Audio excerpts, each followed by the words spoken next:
Welcome to the Tile Roofing Industry Alliance presentation of high wind examples at 130 miles per hour. We'll be using the new rules of ASCE 7-16 and the 6th edition of the Florida High Wind Installation Manual. I'm Paul Lexak, Technical Trainer at Boral Roofing, and I'll be showing you 6 examples of roofs at 130 miles an hour. Here is the ASCE 716 wind map for exposure C in northern Florida. It's on page 32 of the FRSA TRI guide. You'll see that the 130 mile an hour zone goes from the Panhandle across northern Florida up to Nassau County on the east.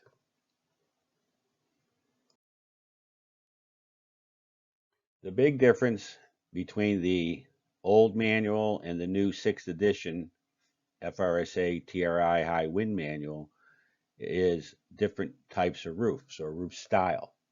The old manual had one style roof. The new manual separates the tables into hip roofs and gable roofs.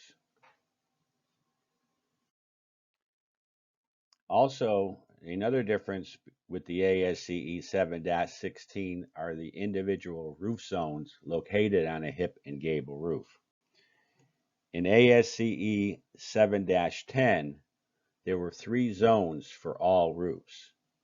In the ASCE 7-16, the new 6th edition of the manual, there are 6 different zones for gable roofs and 4 different zones for hip roofs.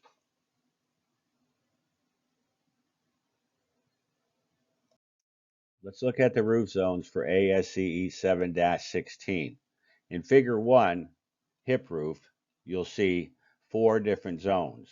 Zone 1, Zone 2E, Zone 2R, and Zone 3. In Figure 2, gable roofs, you'll see 6 distinct zones.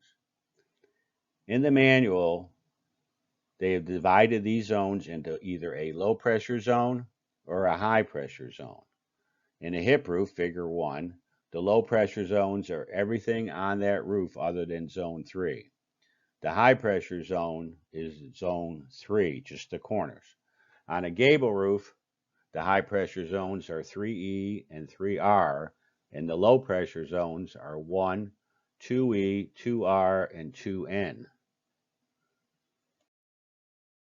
When looking at the whole roof and the roof zones, there's 2 options. The first option is the single fastening method, which is you use one fastening method for the entire roof that meets or exceeds both the high and low pressure zones. The other method is the 2 fastening method, where you use one method of fastening for the high pressure zones while using another method of fastening for the low pressure zones. To do this, you need to calculate the size of the high pressure zone, which is in the formula for A. That is covered in another class, but it has to be calculated for you to use the 2 fastening method.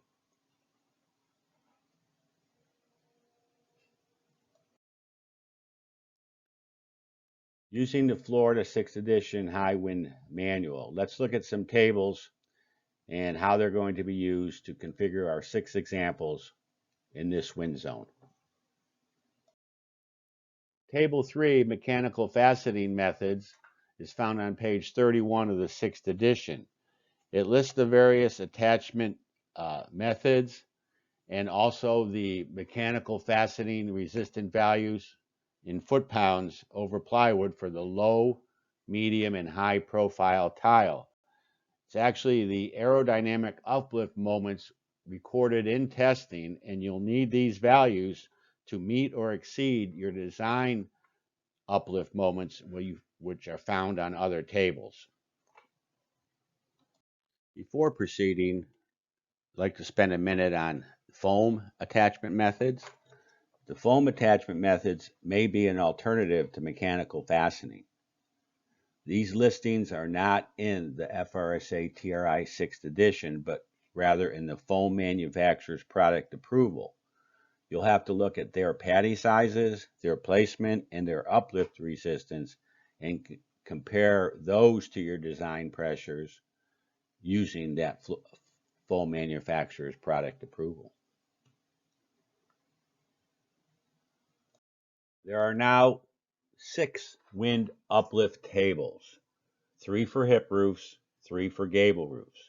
The hip roofs and the gable roofs are broken down by exposure. So exposure B, hip roof, is in table 2HB. Exposure B, gable roof, is in table 2GB.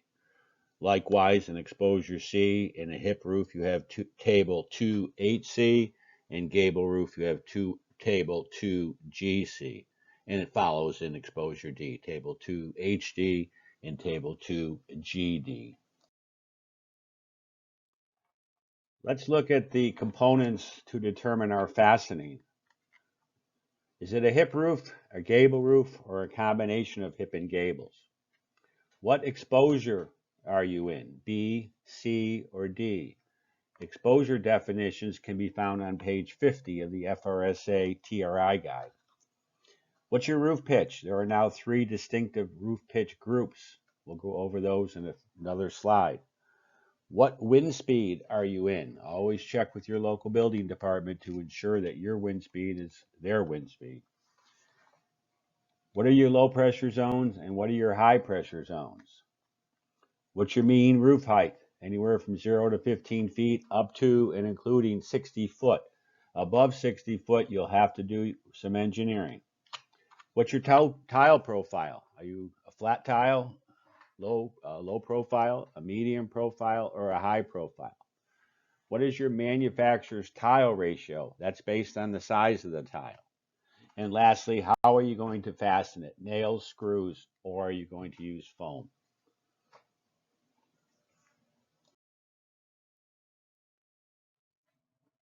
Here are what the table 2s look like. Here's 2 examples. On page 26, you'll find table 2HC, which is for roofs that are hip roofs in exposure C. Table 2GC is the gable roofs in exposure C.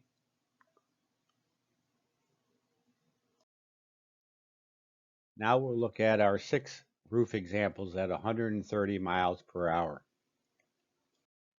For our examples, we'll make sure they're all exposure C, and we're going to use the same tile ratio, which is a high ratio of 1.10. We're going to do 3 hip roofs at the 3 different slopes on the tables, and those are less than 4.5 and 12, 4.5 and 12 to less than 612, and then 612 to 1212. And we'll also do the same slopes for the 3 gable roofs we're looking at.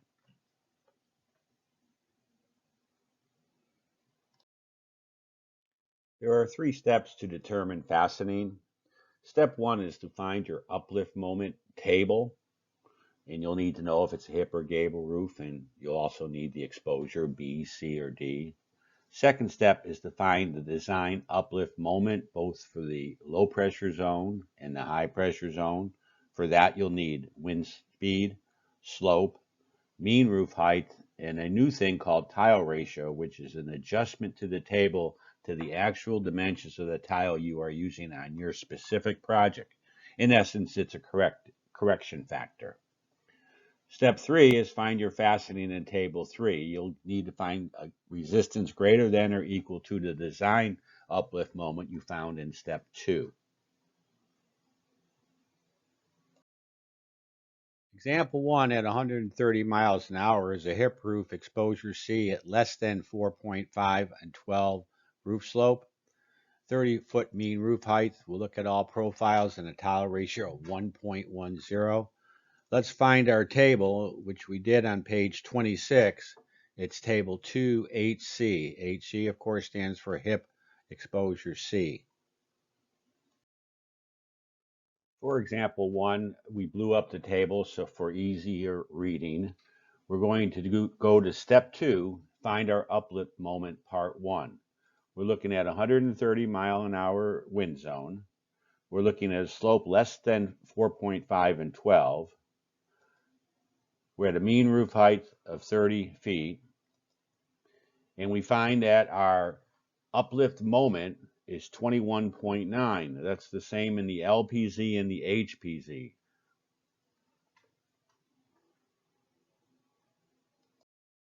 We now go to step 2, finding your uplift moment, part 2, and we take our uplift moment of 21.9 and multiply the tile ratio of 1.10 and get a new uplift moment of 24.1.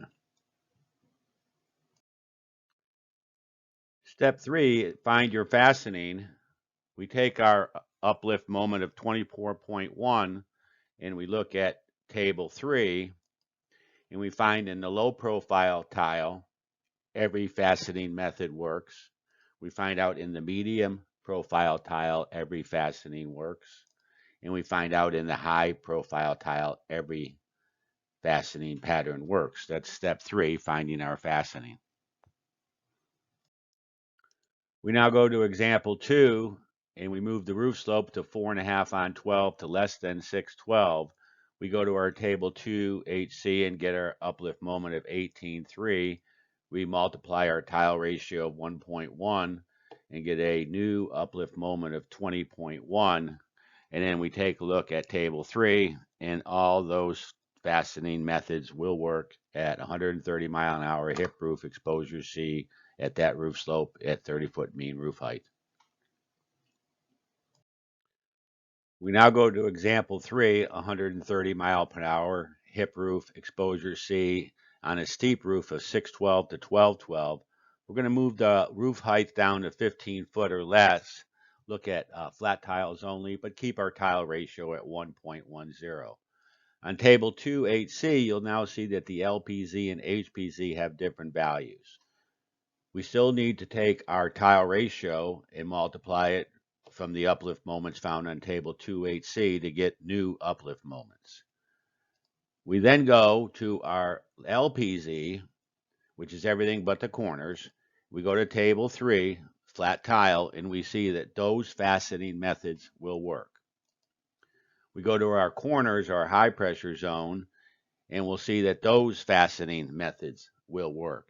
If you noticed, on battens, 2 ring shank screws and one screw only will work in the LPZ.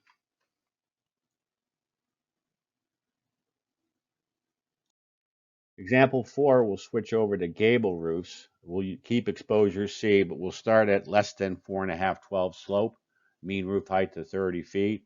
We'll get our uplift moment from table 2 GC, that's GC, gable exposure C, and we'll factor in our tile ratio, and we'll get our LPZ uplift moment and our HPZ uplift moment. We'll start with the LPZ, which is the field area and everything not in green on the diagram there. And we'll go to table 3 and see that for flat tile, you can use those faceting methods. For medium tile, you can use those faceting methods.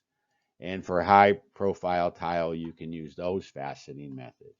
When we go to our top and corners of our gables, we'll have to use the HPZ number, and for those, you can use those fastening methods to meet the high pressure zone. Example 5, we stay with gable roofs. We'll go from a 4.5 and 12 slope to a less than 612 slope, mean roof height to 30 foot. There's our table 2 GC numbers. That's our factored in tile ratio. We look at the low pressure zones. We look at table 3, and pretty much every method is used, can be used in the low pressure zones. When you go to the high pressure zones, most everyone can. There's still a few that can't, but you see there is a difference. In our final example, example 6, we'll go to a 612 to 1212 sloped roof. Get our uplift moment from the table 2 GC. Factor in the tile ratio. Then look at our LPZ fastening on table 3, and you can see everything works on table 3 for the LPZ. When you go into the HPZ of a 612 to 1212 slope roof at 130 miles an hour and go to table 3, you can see those values in the blue will work for the high pressure zones. For further information, go to www.towerroofing.org. Thank you very much.